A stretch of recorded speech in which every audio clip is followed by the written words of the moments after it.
Have you ever felt like your entire sense of safety depended on whether someone texted you back? That was me, always scanning the room, wondering, are you the one? And if I wasn't with someone or crushing on someone, it felt like my life hadn't even started yet. So, spoiler alert, the happy ending here isn't that I fell in love with the perfect man, but stick with me until the end to hear what actually is, because it might just change how you see yourself too.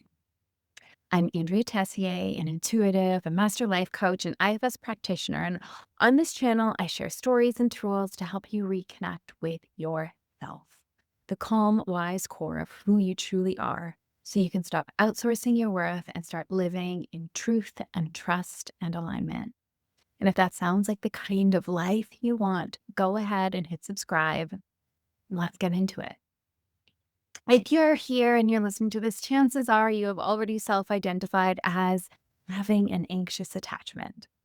And for me, this anxious attachment wasn't just a relationship quirk, it was an operating system. And when I wasn't actively dating, I was scanning at the grocery store, at the park, at parties, always on alert for the one. And the first few dates, totally fine.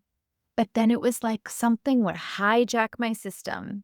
And maybe you know this feeling too, when you suddenly flip from relaxed and normal to panicked, wondering, what do I need to do to make sure they don't leave? And so for me, it sounded like, who do I need to be chosen? Not what do I need? Not, is there reciprocity here? I would unknowingly give all the power to them. Them being whoever I happened to be seeing or dating or crushing on at the time. And I would obsess. Should I text? What should I say? How do I move this along? And if something felt off, I immediately thought, I must have done something wrong. My conversations with my girlfriends were all about strategizing and analyzing and stressing. Another pattern, staying way too long in misaligned relationships, overriding my intuition, convincing myself it's not so bad because in my mind, being with the mediocre felt better than the alternative, being alone. Spoiler alert again, it's not. So in my body, it would feel like panic, like everything would contract, everything would feel urgent. There was this urge to act now. And maybe for you, it shows up like a knot in your stomach, or your throat is clenched when you're waiting for a reply, or losing sleep, replaying conversations, making sure you didn't mess it up. At the core, it's about safety. For me, the programming was I need to be with someone for my life to begin, which is ridiculous because I had already traveled the world, had a thriving career, and beautiful friendships. But that's what attachment wounds do. They hijack logic. And here's something I just want to pause and say because I saw this in myself and in clients all the time. When your attachment style isn't secure, meaning you lean towards being anxious or avoidant or disorganized, it's so easy to make it wrong. Like, I'm broken, I'm too much, I'll never get this right, and then I'll be alone forever. But from an IFS lens, that is simply not the truth. These patterns, which we call attachment styles, are compilations of parts of us shaped by legacy burdens, the belief society handed down, the ways we learned to cope when we were younger, even the chaos of modern dating culture with ghosting and swiping. So, anxious attachment isn't another problem to be fixed. These are parts that get to be integrated. And the goal is not to force yourself into the perfect secure style or to finally land the perfect person.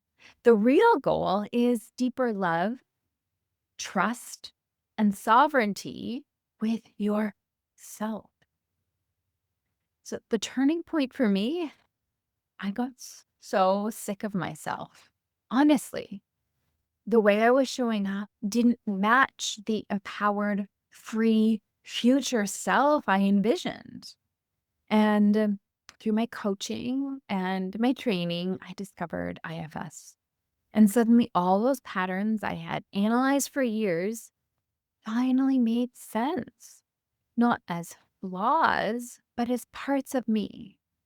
The part that believed I was supposed to be with a man, the part that was terrified of being left behind, the part that was lonely, the part that thought something was inherently wrong with me, the manager part that was always scanning and strategizing, and then the firefighter part that was like, forget it, let's just have fun, but then only creating more panic later on. But here's what's important. A lot of people with an anxious attachment style think they're doomed. Like, this is just how I am, or I need to fix myself and finally become the secure one. But nothing heals in judgment. I had to first accept that this attachment wound was not a flaw, but a set of parts inside of me that were just trying to survive. What makes IFS so healing is that it goes beyond simply analyzing your patterns. Analysis can help you name what's happening, which is great, but it doesn't transform it. So IFS and the way that I practice it now is a blend of psychology and soul work. It recognizes our sub-personalities, our parts, and invites us to meet them with respect and love and care. Because healing isn't about labeling a part. It's about giving that part dignity. And that's when things shift. It feels like plugging straight into spirit and into love itself, where true healing happens. So, in one powerful session, I saw my legacy burden that I was carrying, the programming that said, you're supposed to be in a relationship for your life to have me. And of course, I knew on the surface that wasn't true, but a part of me still believed it. And once I could see that clearly, I couldn't keep living that way. I was able to update that part. And that was the break in the cycle that changed everything. And today I'm more secure than I've ever been. I know partnership will come when the timing is right, not when I decide it should be so. But my life isn't on anyone else's timeline. I have deeper, more authentic relationship with friends, with men, because no one is on a pedestal and I don't need to prove a thing. And here's the best part. I feel magnetic. People are always striking up conversations. Men offer little acts of kindness, lending me ladders, reaching items from the top shelf at the grocery store, saying good morning, not because I'm hustling for attention, but because I'm so at ease with myself. And that's what I really want to redefine as that real happy ending here. Not, and then I found the perfect man. Honestly, isn't it ridiculous that we've been taught that that's the only happy ending? The real happy ending is this. And then I fell in love with myself. And yes, someday I will fall in love again, but that is not the point. The point is, I don't need it to feel whole or for my life to matter.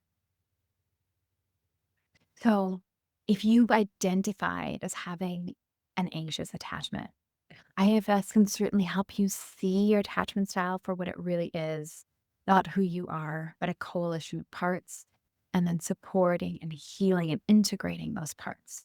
The seeker, the strategist, the one who feels not enough, and the shameful one. Because when you connect with yourself, and by the way, everyone has self energy, you can hold all of your parts and love them and integrate them. That's what creates secure attachment from the inside out. So if you've ever thought, I need to fix my attachment style before I can have the love, please hear this. Nothing is wrong with you. Your parts need you. They need your love, your patience, your attunement, your self energy, where real security comes from. So I'd love to hear from you. Have you noticed parts of yourself running your relationships? Share in the comments and know you're not alone. And please, if something about this resonated for you, please don't forget to subscribe for more videos on IFS, self leadership, and building trust from the inside out. And remember, all parts of you are welcome here.